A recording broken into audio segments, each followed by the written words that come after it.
Good afternoon. My name is Dr. Sandra Davis. As chair of the Temple University College of Public Health Alumni Association's Committee on Diversity, Equity, and Inclusion, I am delighted to welcome you to this afternoon's event. Today's webinar, From Cultural to Structural Competency, is the first in a series of webinars that the committee will be hosting throughout the semester, and it really sets the tone for the entire series. Our goal in providing this series is to bring together concerned individuals, not only from the Temple community, but from other institutions, organizations, and communities to push beyond the status quo and move our conversations to the root cause and real solutions so that we are not only talking about social determinants of health and health disparities and inequities, but we are examining the how and the why.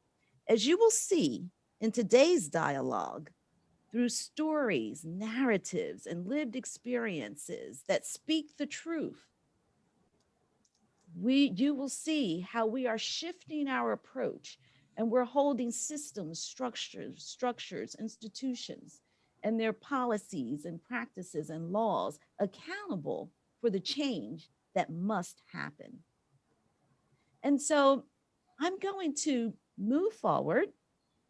And I'm really pleased to have the honor of introducing our distinguished panelists for this afternoon. First, here is Jan Myrick. Ms. Myrick is a director at the JED Foundation and co-director of the Mental Health Strategic Impact Initiative.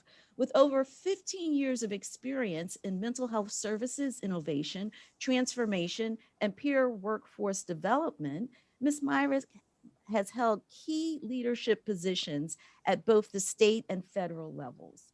Ms. Myrick is known for her innovative and inclusive approach to mental health reform and the public discourse of her personal story. Ms. Myrick has been featured in documentaries and is an in-demand national trainer and keynote speaker. Ms. Myrick holds a Master of Science degree in organizational psychology from the California School of Professional Psychology of Alliant International University, a master's in business administration from the Weatherhead School of Management at Case Western Reserve University, and is a graduate of the Temple University Fox School of Business. Currently, Ms. Myrick is completing her doctoral degree. Next, Evan Figueroa Vargas. Mr. Figueroa Vargas is a program manager at the Mental Health Partnerships and works with individuals experiencing chronic homelessness. He is a certified recovery specialist and a national certified peer specialist. He is a passionate advocate dedicated to community service and devotes his time to numerous organizations, including the Substance Abuse and Mental Health Services Administration, the IBX Foundation's Someone You Know campaign, the Peer Culture Transformation Advisory Board, and is a board member at Pathways to Housing. Mr. Figueroa Vargas is a graduate of Community College of Philadelphia, Eastern University, and is currently a social work graduate student at Widener University. Now, before I introduce our moderator for today's session, I do have one announcement that I would like to make, and that's related to our post-event survey. Please, we encourage you to please go to the website and fill out the post-event survey. That's very important to us. And also, you will receive a follow-up email. The link to the survey will be included in your follow-up email, as well as the announcement for our next webinar series in February. Now, I'd like to introduce our moderator for today's session, Dr. Mark Salzer. Dr. Salzer is a psychologist and professor in the Department of Behavioral Sciences at Temple University. Professor Salzer has been the principal and co-investigator on more than 30 million in federally funded research grants and has published over 100 book chapters and articles on the delivery of effective community mental health and rehabilitation services for individuals with mental health conditions. Thank you. And at this point, I am very pleased to turn the mic over to Dr. Salzer for this afternoon's event. Thank you, Dr. Davis. I appreciate that introduction, and I'm very excited about the series you have planned for this this semester. It's wonderful, and I'm pleased to be with two really good colleagues and friends to kick things off. I'd just like to let everybody know who's joined us today that we'll also have an opportunity for you to have input and ask some questions of Karis and Evan later on in the conversation that we're going to have today. So please look at that Q&A button at the very bottom of your Zoom screen, and you'll be able to put a question in there. And later on, I'll do my best to go through those questions and ask Karis and Evan what you're thinking about, or share with them what you're thinking about. So as introduction, I wanted to just remind all of us that 1 week ago today, we inaugurated a new president of the United States who I heard use the term structural racism 4 times across various statements that day. This was a breath of fresh air. It was very exciting for me to hear a president use this term. This past summer and fall, like many of us, I've been struck by the concept of structural racism and Black Lives Matter, and really rethinking how I am responding in these areas as well, and rethinking how I think about structural racism. And my understanding was really influenced by a commercial that I saw that was running on CNN for a show by W. Kamau Bell. And let me tell you a little bit about this. Bell was talking to an LA musician named Theo, who grew up in Detroit, came to Los Angeles to pursue his music dreams, and Theo now lives on Skid Row in Los Angeles. Theo told Bell, I came to LA, I started working in the industry and doing great stuff, and I got ill and I was in the hospital. And when I came out, I had no jobs. People don't realize that when you're a contract worker, you don't get health insurance. And so what ended up happening is I was mounted in medical bills. I'll never forget walking out of my hospital room and going back to my house and seeing all my stuff on the grass, and I was baffled at what to do. Eventually, my 2012 car got towed, so not only was I now homeless, I also had no vehicle, and I was othered, completely other for the first time in my life. Bell said, they see you as someone who is your circumstance. Theo responded, that's exactly right, man. At what point was your dirty clothes or the fact that you haven't had a shower makes you lesser than a human being? At what point in our society did we say that was okay? This system is not just not built for us, but it's built to take us out in ways. Bell responded, it's built against us. Theo said, that's right, man. Another male who was sitting with Theo at the time said, and it's not broken. Theo said, that's right, it's not broken. And Bell said, that's what I hear. The system is not broken. It works exactly the way it was designed.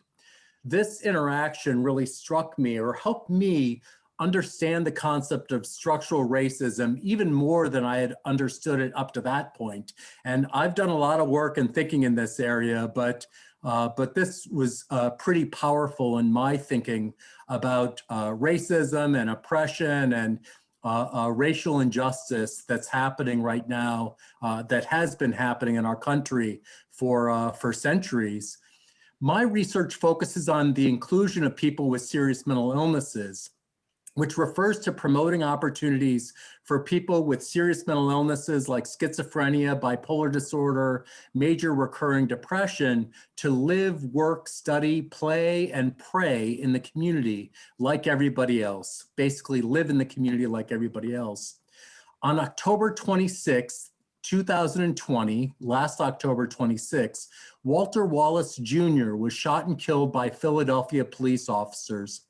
Mr. Wallace was a Black man who is experiencing a mental health crisis. Such shootings sadly happen far too often across the country and raise the specter again of structural racism in our behavioral health system. And it's really a big part of our conversation this afternoon. Today, we're fortunate, as Dr. Davis mentioned, to be able to hear from two individuals who I admire greatly, to hear about structural racism in the context of public behavioral health systems, policies, and programs, and hear about some of the things that are happening to address these issues, as well as what else needs to be done to address structural racism as well. Before I get started with my question about your thoughts about Walter Wallace Jr., Evan, I do want to give you a quick chance if you'd like to briefly mention, I think you've moved to a new position now with DBHIDS. Would you like to just briefly tell everybody what your current position is? Yes, thank you so much, Mark, and thank you so much, Temple University, for this honor of coming on board to sit on this panel. My capacity, I work at the Department of Behavioral Health and Intellectual Disabilities. It is a brand new, shiny position for me, and I am there in the capacity as an employment systems program analyst. Thank you. Yep, thanks, Evan. So, Karis, I just wanted to start with you. I described a little bit about Walter Wallace Jr. and just wanted to hear some of the thoughts, some of the things that come to your mind when you think about the killing of Walter Wallace Jr. Well, first of all, thank you, Dr. Salzer. And I hope you don't, I'm going to call you Mark because that's how I know you. So pardon if I get like all vernacular and call you Mark. But and thank you to Temple University and the DEI community for having this conversation with the Department of Public Health. So, you know, first of all, you can look at me, you can tell I'm a person of color. Hello, I'm African American and Muskogee Indian. And one of the things that, you know, it's just like enough already. Like, how many stories do we have to read about these kind of incidences happening? This happens in a community that I'm a member of, though I live in Los Angeles County, family members that live in Philadelphia. Of course, I went to Temple University and lived in Philadelphia myself. And, you know, this summer, I had a family member who, because of all of the issues around racism and Black Lives Matter, they became very concerned about their own life and the life of their spouse, and wanted to protect themselves and their spouse and their house from what they perceived as white predators. And this is something that had never happened to this person to this extent. Basically, the police were called several times, and clearly there was something happening, you know, with the person, but nobody ever took the time to sit down with the person and unpack all of the historical trauma that they had experienced as living as a Black man in the United States. And instead, it was couched in, well, this is a mental health kind of condition, call 911. It's where else are you going to call? Who teaches you to call where? Nobody teaches you anything about like when a health emergency comes up. Who do you call? You call 911, you call for an ambulance, you call for support. But as soon as it's understood that it's mental health, the regulations say bring the police. And so, you know, there's fear when we know the police are coming to support someone in a health crisis and a mental health crisis who's an African-American male. So the experience of Walter Wallace Jr.'s family, of he himself, really for me strikes home every day. I have to be fearful of my father. I have to be fearful of my brother. I have to be fearful of my cousins and my uncles and my other family members. Then I have to be fearful of, you know, people in our community. And when you walk around with that kind of fear, your emotional health is impacted, period, end of discussion. And so I have always been dedicated to looking at what can we do better for all people, especially people who've been given diagnoses of serious mental illness, and how do we understand the intersectionalities of race, culture, class, gender identification, sexual orientation, disability, and the like. So really brought up a lot a lot for me and means we have work to do, a lot of work to do. But glad I'm here to help with that work. Yeah. Thanks, Karis. Evan, what comes to mind when you think about Walter Wallace? I think you were in the city at that time, and what kinds of things come to mind when you recall what's happened? Absolutely. Thank you so much. Mark, the first single word that comes to mind was preventable. So I do think the killing of Walter Wallace Jr. was a preventable action. Another word that comes up for me is traumatic. So as Karis mentioned, I don't think it's necessarily only traumatic for Walter Wallace Jr., but I think as a society, it's traumatic for many of us. It's traumatic for his immediate neighborhood. It's traumatic for people who watch these videos online. And like Karis, I think there's a lot of work to do to be able to inform the community at large that 911 may not be the best number to call in situations like this. I recall many years ago, 6, 7 years ago, taking a mental health first aid course that's provided nationally at no cost. And that really helped me identify and kind of help mitigate how to handle somebody who's having a mental health crisis or mental health breakdown. Quite frankly, calling 911 is not always going to be the best go-to option. Another thing that comes to mind, it's Karis mentioned how this continues to happen time and time again. Unfortunately, what ends up also happening is that as a society, as our children grow up in these communities, they become desensitized and they begin to accept these traumatic events and incidents as the norm, as the way the police treat people of color, as the way things are, and quote unquote, the hood. And I'm here to push back on that ideology or thinking and say that is unacceptable. And it necessarily doesn't have to be like that. And that's why all of us are here today to begin to address these things. Thank you, Evan. I just wanted to follow up with you with a question about some of the basic concepts that you think we need to be familiar with to begin this conversation about structural racism and behavioral health issues.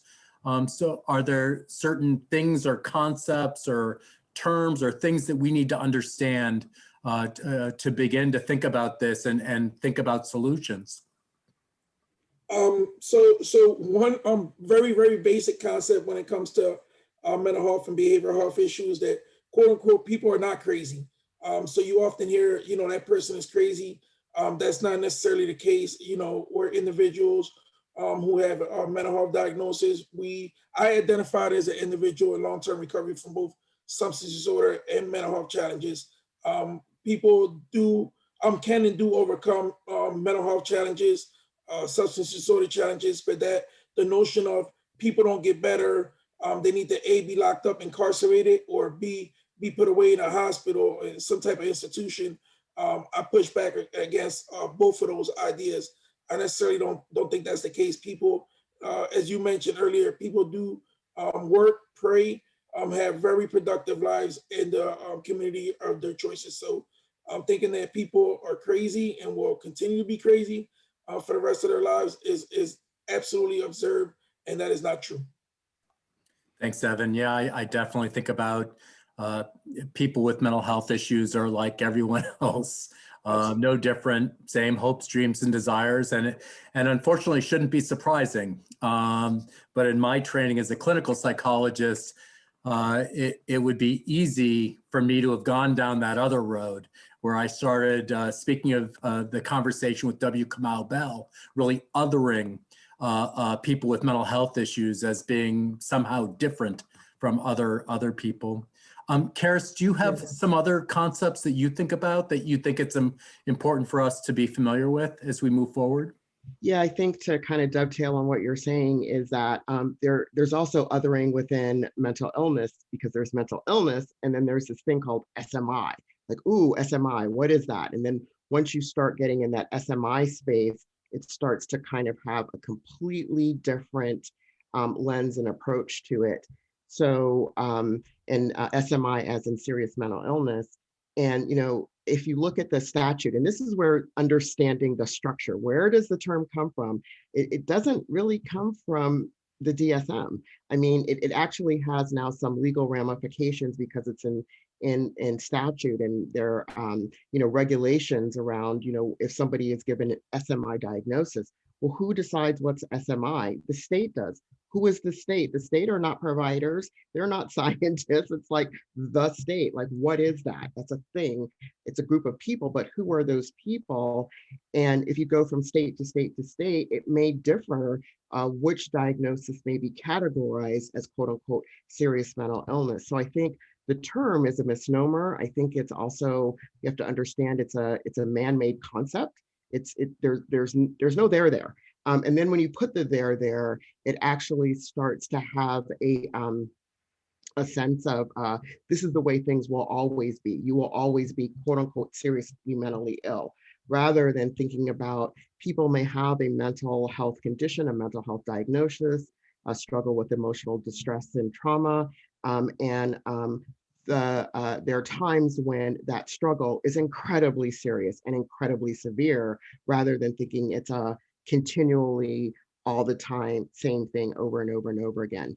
And then when you kind of add in, and here's the intersectionality, I say, sometimes my complexion is somebody else's complication. It's not my complication, it's your complication. Deal with it, right? So understand it. What does that mean? But we have to understand that, again, sort of when I show up as an African American, there's already things that are imposed on people's belief about what I can do and how I can do it. Add a diagnosis onto it, and it's kind of like a double blind. Add gender onto it, and it's a triple blind. So all of these things, I think, are concepts that we have to understand the interplay, and then how does it kind of work within the system. So crisis, I think also becomes, we hear mental health crisis. What does that really mean? What does that really look like? And why is there only one response, 911 and police? I mean, I know I'm broadly speaking, but that's exactly what happens. And when you bring in police or people who are not, really the right responders to a health crisis, then it escalates that crisis. It wasn't a crisis before, but it certainly became a bigger crisis when police sometimes are involved. Thanks, Karis. And I know in a second, we're going to talk about what some of the structural issues are in the behavioral health system, and the concepts of implicit bias and equity lens, to get your thoughts on those topics as well. But we do have a question. I wasn't intending to go into the Q&A right now, but since we're talking about 911, and Evan, you mentioned not calling 911 is sometimes the answer in these, or the right, or the best, or the healthiest answer, I guess, for people of color in response to a mental health crisis. And I have to say that there is a police shooting of a person in mental health crisis. The estimates are every 32 hours, but the rates are definitely higher for people of color. So if I had a family member in crisis, I would not think twice as a white person, but I do know that many people of color do have concerns. Do you both have ideas about what one should do, or what are the alternatives, or what are the solutions? I do know that Philadelphia and other places around the country are thinking about alternatives. So what are the alternatives when somebody's in crisis? Yeah, certainly I could speak on behalf of Philadelphia. So in terms of Philadelphia, I know we have a mobile crisis outreach team. So if you call the mobile crisis outreach team, they will come out and assess the situation and get your loved one to the appropriate care, whether that be medical care, behavioral health care, etc. Another thing that you can certainly do, and I actually put it in the chat function, there's a mental health first aid course. They can certainly help you identify when someone is in a mental health crisis, and it can certainly help you with taking the next steps in terms of how to de-escalate the situation. The third thing, if you are considering dialing 911, there's a special unit here in the city of Philadelphia. You can ask for officers who have been trained in mental health first aid, and there's some additional specialized training that Philadelphia police officers can take to be able to respond to these certain situations. So that's certainly something that I would consider, because I believe that when we call 911 or any other emergency medical service, etc., we're doing so to benefit our loved ones and to get them the appropriate care they need, not to be planning for a funeral in the next couple of days.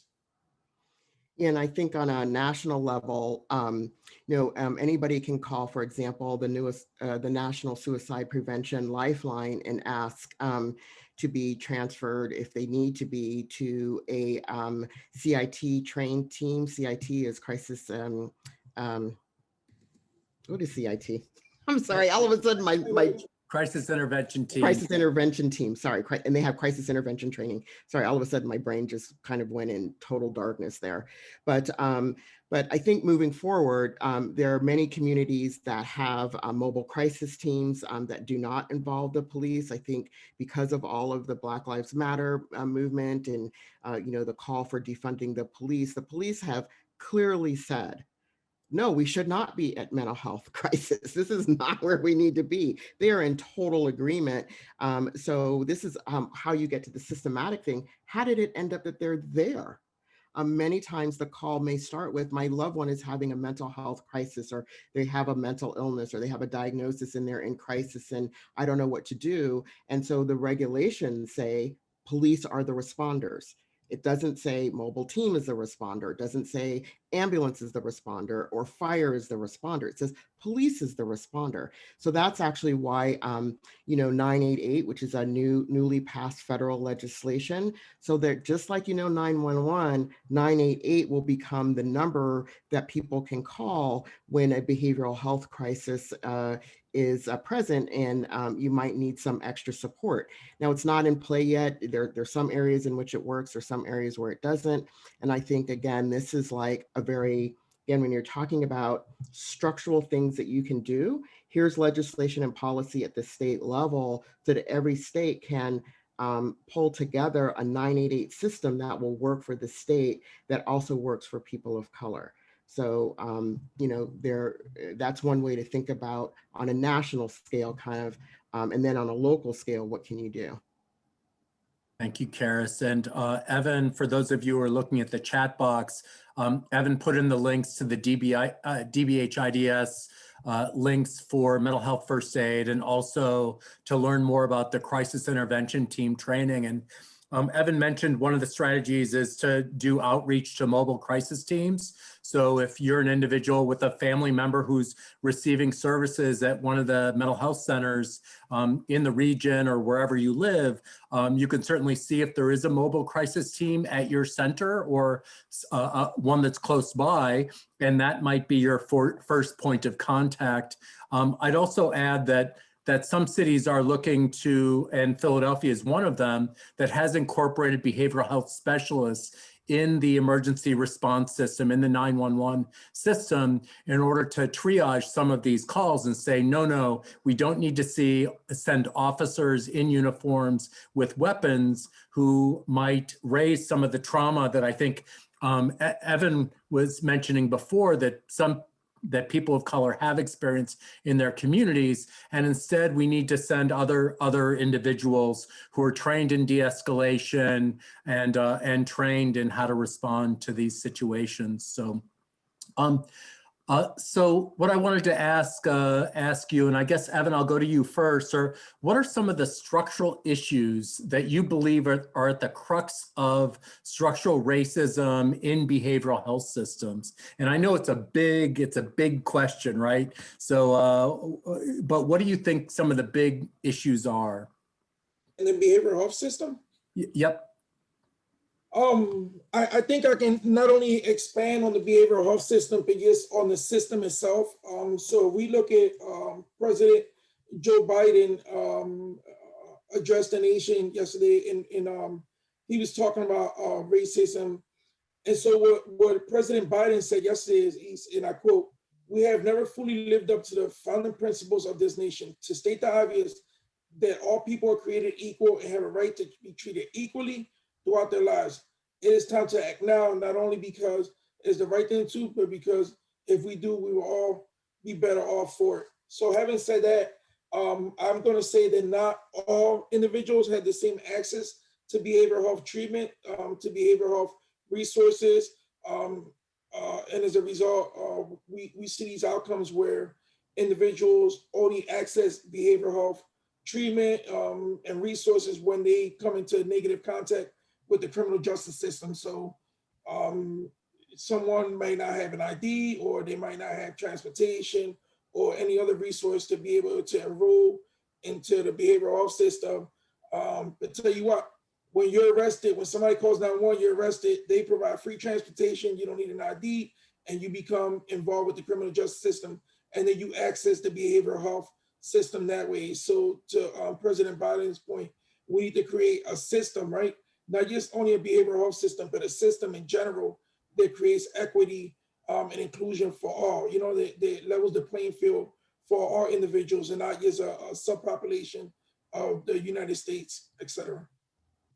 So Evan, I do want to follow up with that observation that you made, and we talked about this the other day, and I was really struck by that observation that many people of color, their first entry into the behavioral health system is through the criminal justice system. Mm-hmm. And that just seems, well, clearly that's not the right way to do things. So what are some ways for, you know, what do we need to do with the behavioral health system to have that not be the first contact? What are some other strategies or approaches where people of color are entering the system in other ways, not through that tough way?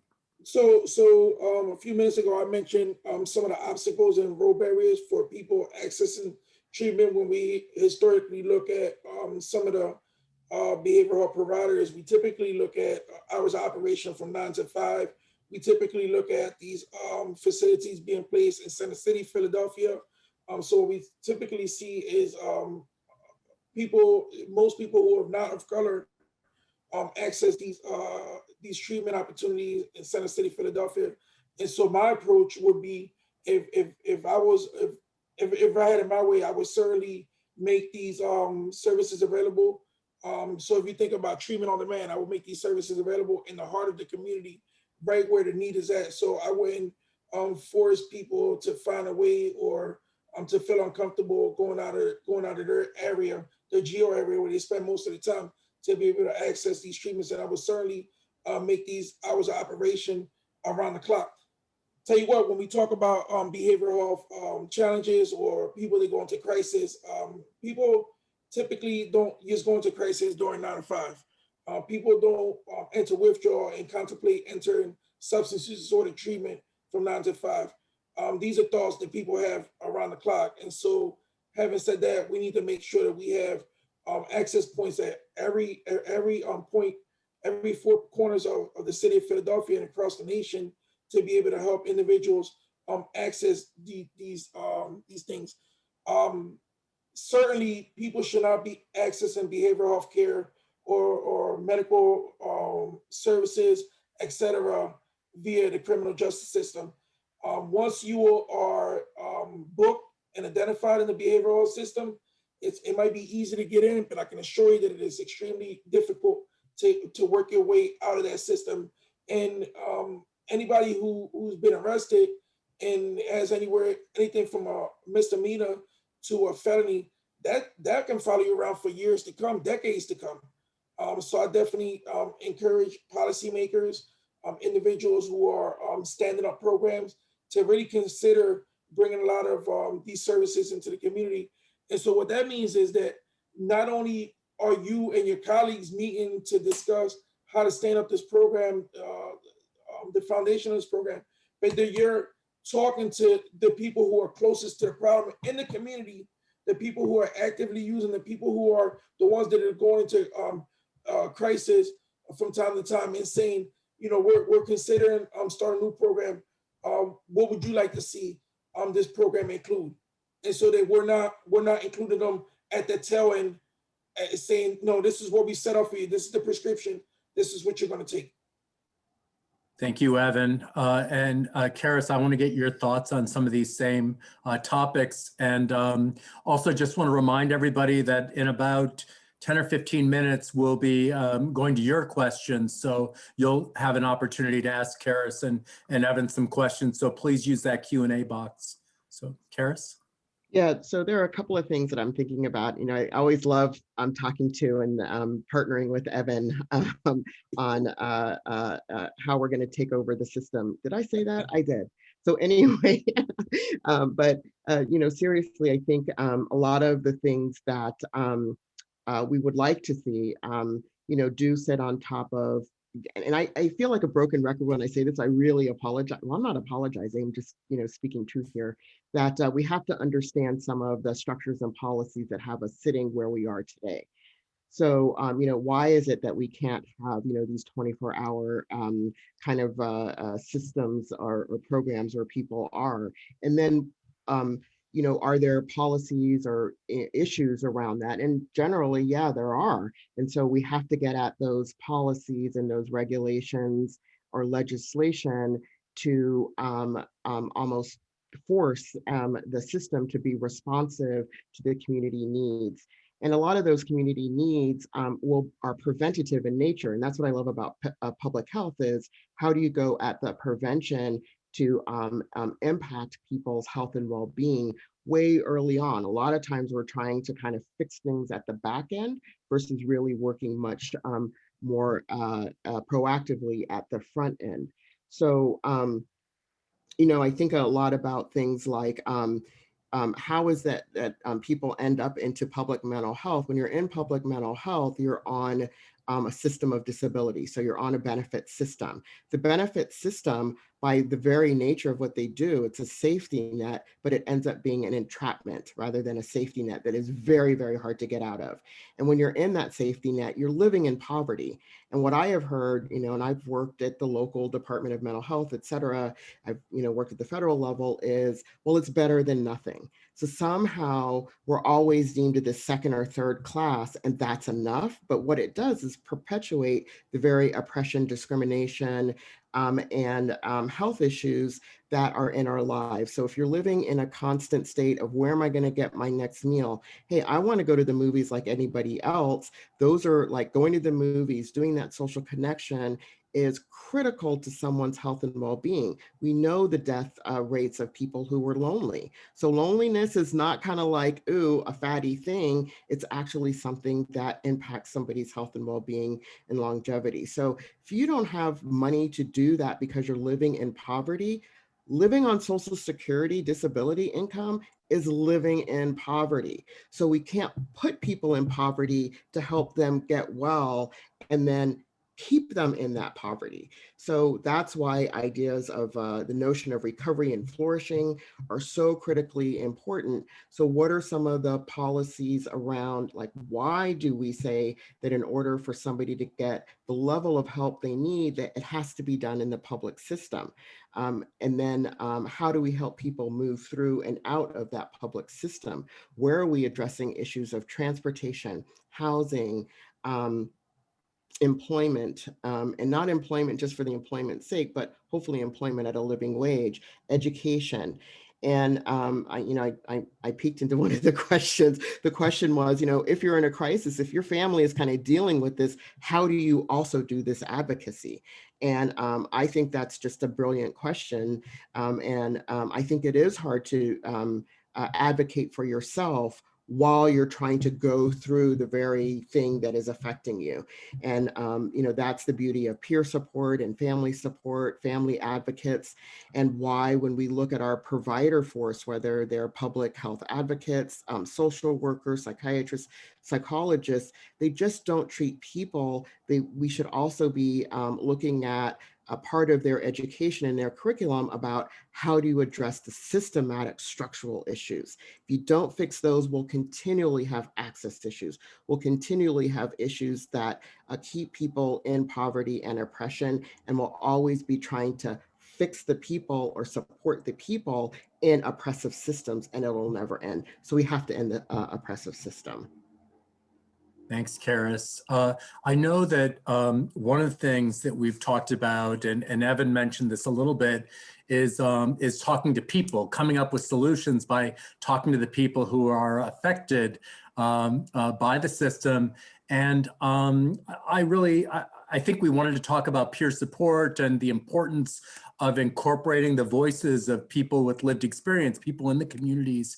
And I wanted to get, Karis, we'll start with you, sort of your thoughts about, first of all, what is this notion of lived experience, and why is lived experience important for addressing structural racism and other forms of oppression in behavioral health? Why is this important? Sure. So lived experience kind of easily defined is, a person who has the lived experience of a mental health or substance use disorder, co-occurring disorder. So they have a diagnosis, they've lived with that diagnosis and navigated the systems of care. And I would add that the person also uses that experience to support another, usually in many states, if not all, well, now California is the second to the last state, so there's only one state left, have a professional workforce, certified peer specialists that work within community mental health or health centers, and they're trained to use that lived experience to inform the work they do, which is supporting other people in their recovery process and journey. So it's critically important because, Evan had just said, well, hey, why aren't you asking people who have been through it to help design it? We call that human-centered design. That's all that is. And I think, some of the struggles we have with doing this as effectively as we can is, again, once you're given that diagnosis and of a mental health condition, especially in public mental health, since I've been in both public and commercial or private, is that there's something about your capacity, there's something about your cognition that, when you're giving that feedback, it's like, oh yeah, that's very nice, kind of a pat on the head, sort of, patriarchal, kind of like, that's nice, go away, little child, you're a little bit of a bother to me, I'm not going to fix that. And or, we still may not even understand, as the person who's receiving the services, what drove the services to be that way? What makes it hard for me to access? What makes it hard for me to be able to engage in the treatment that I'm being offered? It may not be offered in a culturally congruent way for me. It may not be offered in a place where I can actually receive it. Everybody's saying, ooh, telehealth, it's like the biggest thing since sliced bread. What if I don't have broadband access?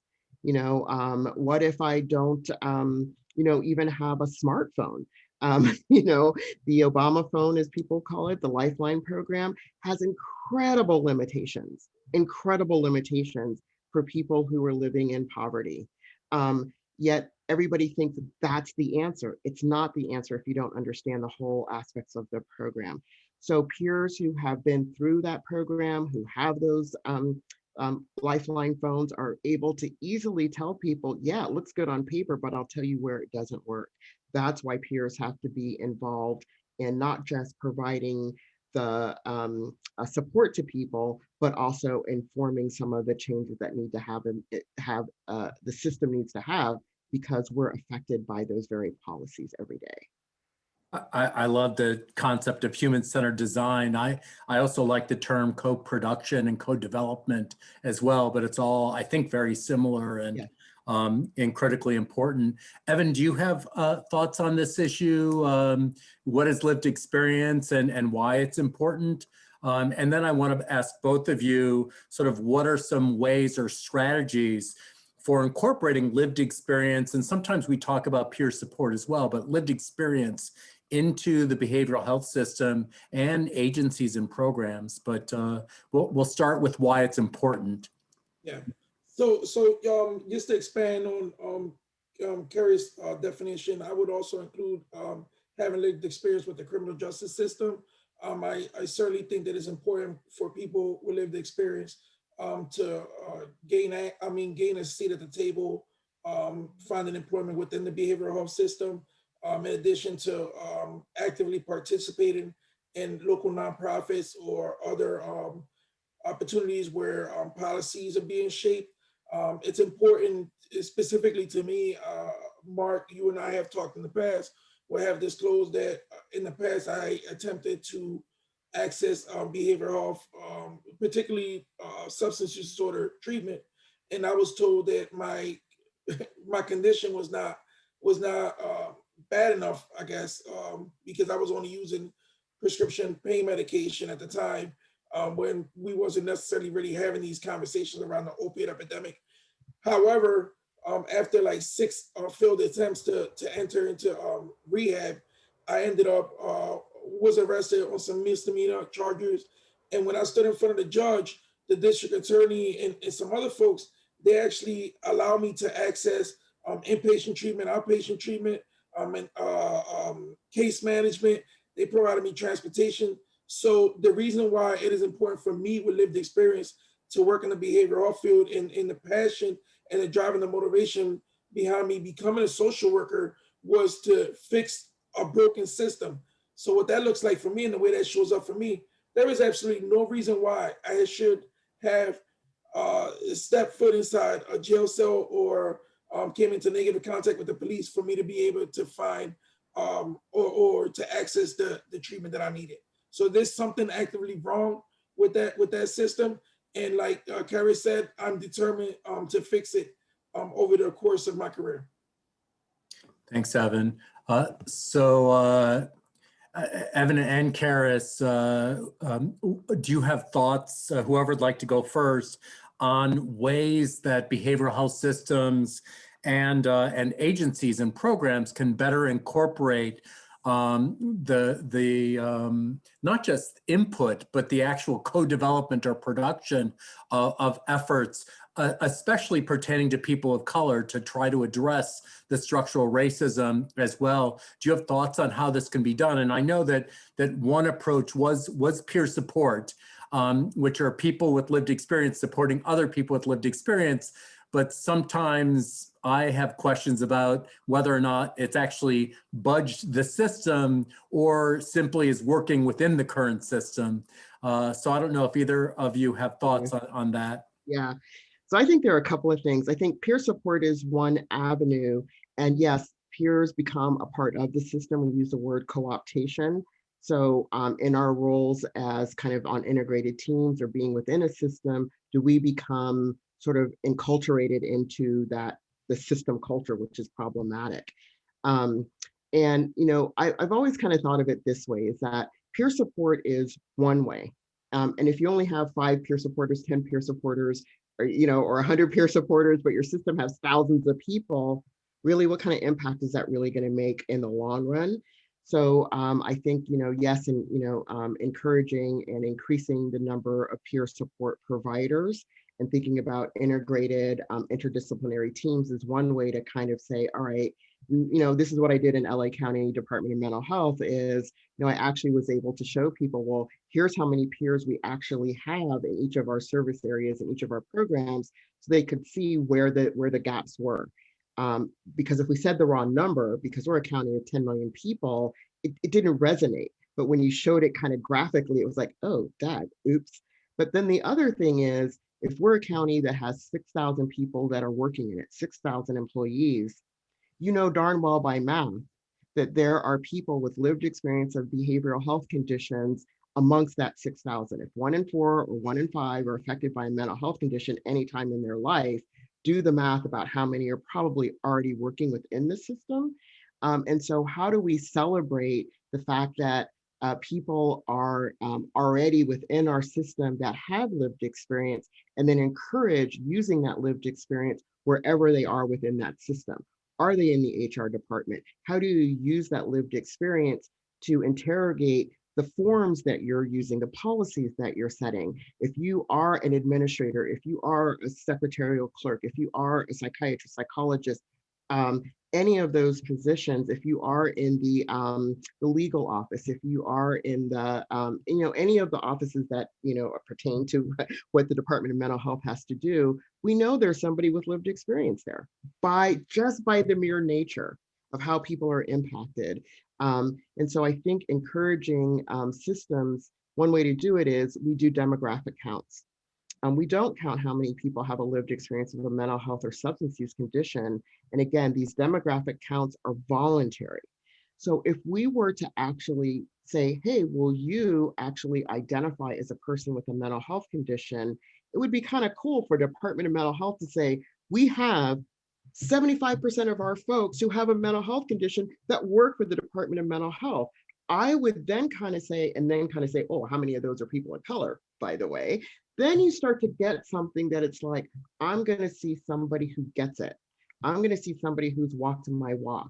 I'm going to see somebody who understands what it means to be a person of color in the United States and have emotional or trauma because of the oppressive systems that I have to deal with every day in my life. It's not going to be a foreign, weird notion. So I think that's one way to think about advancing not just the role of the peer, but really capitalizing on the experience of lived experience. Thanks, Karis. And we're going to get to your questions and answers in a second. But Evan, I wanted to give you a chance to also respond to, what are some ways that people with lived experience, people of color can actually influence and change the system. And this is related to some of the questions we're being asked too, like what do we do? How do we make this change? How do we advocate? What needs to be done? Yeah, so when I look at, I generally think that human potential is like the greatest resource known to humankind, right? So to that point, I think that when we're creating spaces where we want to make like say a wellness center or spaces to help people get better, I think that we should include not only people with lived experience, but many members of the community where things such as culture, history of trauma, systematic oppression, et cetera, can all be addressed while we're developing these policies and these programs. In addition to that, I'm very more likely to walk into Temple University because I know Mark, right? So like I know Mark, and if Mark is at the front door, I'm going to walk in because I have a relationship with Mark. The same thing can be applied to a lot of these community organizations that are taking shape, training, educating and training individuals to be able to work at these sites, to take an active role at these sites, or encourage individuals that are in need to walk into these resources, these programs, and actually access. I mean, when you look at the Latinx community alone, there's a huge stigma, and it's very hush hush for us to talk about mental health diagnosis and mental health challenges. But if I see a buddy of mine who's accessing these services, if I see a buddy of mine who's working here, the odds that I'm going to walk into that place and access these resources go through the roof. So maybe that's just one out of many ideas that I have in my head, and I'm determined to at least incorporate at least one of them during the time of my career. Yep. Thanks, Evan. And your comments make me think of one of my favorite concepts around inclusion of people with lived experience in general. And that's creating welcoming and embracing environments, be it within behavioral health system or even mental health agencies, just making sure that they're welcoming and embracing, not just accepting or dealing with, but we want you here. We want to hear from you. We're not threatened by your comments and the directions that you want us to go in. We're listening. And I think that that's probably associated with some of those human-centered design approaches or co-production, co-development approaches that could be really used. So let's get to your questions. And by the way, we really appreciate all the interest in this event. Just a lot of folks, and a lot of you are here, and a lot of great questions. The first one I'm going to get to is knowing that higher education is steeped in a white supremacy, and that most mental health grad programs offer limited coursework on decolonization and dismantling systemic racism. How do BIPOC folks advocate for culturally relevant care in an emergency situation? So I think this does harken back a little bit to our Walter Wallace Jr. discussion, but what are some of the points for advocacy to get the right responses to these situations instead of people being killed? I mean, I think there are a couple of things is that, kind of in higher education is, you know, uh, and this is what I loved about Temple. So you're going to hear me kind of, I came to Temple after dropping out of college, or actually, well, okay, I got kicked out of college, but it was a dropout. They gave me a choice as they were kicking me out. But I was very ill. I did not know I had a mental health condition. Nobody did. And I had to leave Wellesley College. And then I was out of school for 10 years and came back to Temple. Why? Because my father was a professor at Temple. He was a professor for 27 years and just recently retired. I won't say how old he was, but I'm so glad he's retired and old and enjoying his life now. But anyway, so, but one of the things that was so powerful for me at Temple was the African American Studies Department.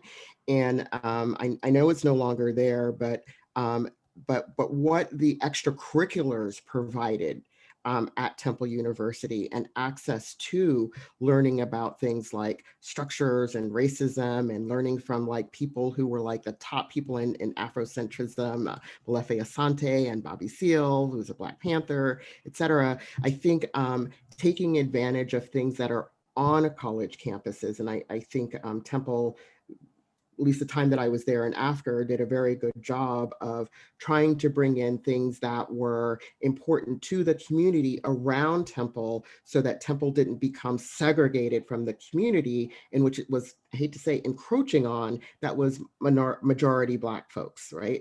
So I think they worked very hard at that. Other schools have worked hard at that, but they're advocacy organizations also, and that's their job, is to take up many of these issues. And some of them do it well. Some of them, okay, they could do some work. But I think, knowing your local NAMI affiliates, National Alliance on Mental Illness, knowing your local DBSA, knowing, your recovery communities that are there. Philadelphia has one of the largest in the nation. Wouldn't be right now because of COVID, they did it virtually, but one of the largest Recovery Month walks and events in the country. And that, again, I think is a great way to kind of like figure out who is in this community and how can they walk alongside you? How can they become professors or presenters or workshop presenters, teaching classes? I think, again, we think of education kind of in a narrow way. And so how do you blow that up to involve people within the educational structure so that you can learn these things and then advocate? That's my thought about it. Thanks, Karis. Evan, do you have any thoughts on this? I'm going to skip so we can get to some additional questions. I know there was some additional questions.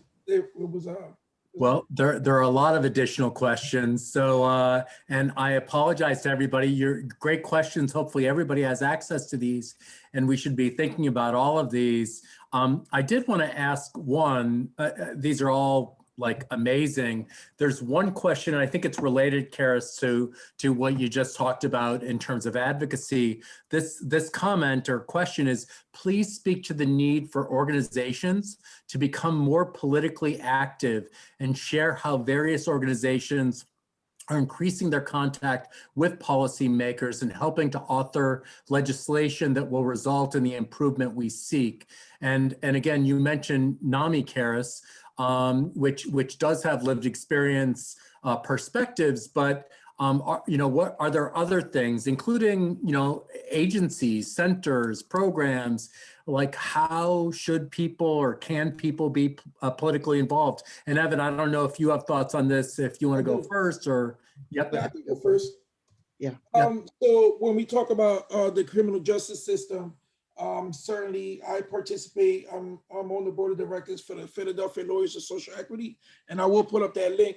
And so one of the things that we're addressing now is both expungements and pardons for individuals who have committed a crime, most of whom have done so during the time of being addicted, some behavioral health challenges, et cetera. And we have become very politically active. There's actually a story that's fresh off the press. I'll share that as well. That we're addressing over 200 pardons that are sitting on Governor Tom Wolf's desk. Pardons that will certainly help individuals increase the income that they're making, being able to find additional employment opportunities, etc. So there's many ways to get politically involved. Shameless plug, if you want to participate in anything that we have going on at the Philadelphia Lawyers for Social Equity, again, I will put this information in there. But that's just one of many ways that you can become involved, because I think politicians sometimes a little bit removed away from the work, and they don't quite understand the things that are happening in our communities, specifically in our communities of color. And when they do tour our cities and sites, they do so during normal business hours, and not necessarily when, 2, 3 in the morning when people are going into crisis, there's high crime rates, etc. So I do believe that there is a reason and need to be politically involved. Well, no shameless shame about that plug. I hope folks contact you. And Karis, last thoughts. I wish I could give both of you more time, but we want to wrap up here. So last thoughts about things people can do. So yeah, one thing is you can go to a website called structuralcompetency.org, and there you will find different curriculums that are global, many in the United States, many outside of the United States, of people who are trying to include structural competency into their curriculum. Definitely look at what your guilds are doing, what your professional organizations are doing. Many of them have public policy platforms. The American Psychiatric Association just issued a letter that is an apology to people of color for past and current practices that are racist. And I mean, look at what are their policy platforms. If you belong to an organization, do they have a policy platform? Is your organization signed on to a legislative letter? I mean, there are all sorts of ways that people can be involved. Reach out to Dr. Salzer, he knows. But, and just remember, a diagnosis is not a destination. People have the ability to reach the highest limits. I say the sky is the limit, and we get to set where our sky is. So Thanks, Karis. Thank you both. Thanks, Evan. And you can reach out to Dr. Salzer, and I'll put you in touch with Evan and Karis right away, as well as doing what I can. So I want to thank everybody, thank the committee, the Alumni Association, all of you for attending. As Natasha put in chat or somewhere, please complete the post webinar survey form. Your feedback is important. We do listen. So we want to hear your thoughts. And again, thanks to everyone for attending, and to Karis and Evan in particular for doing this, and your comments and all the work that both of you do. So have a great afternoon, everybody. Thank you. Thank you.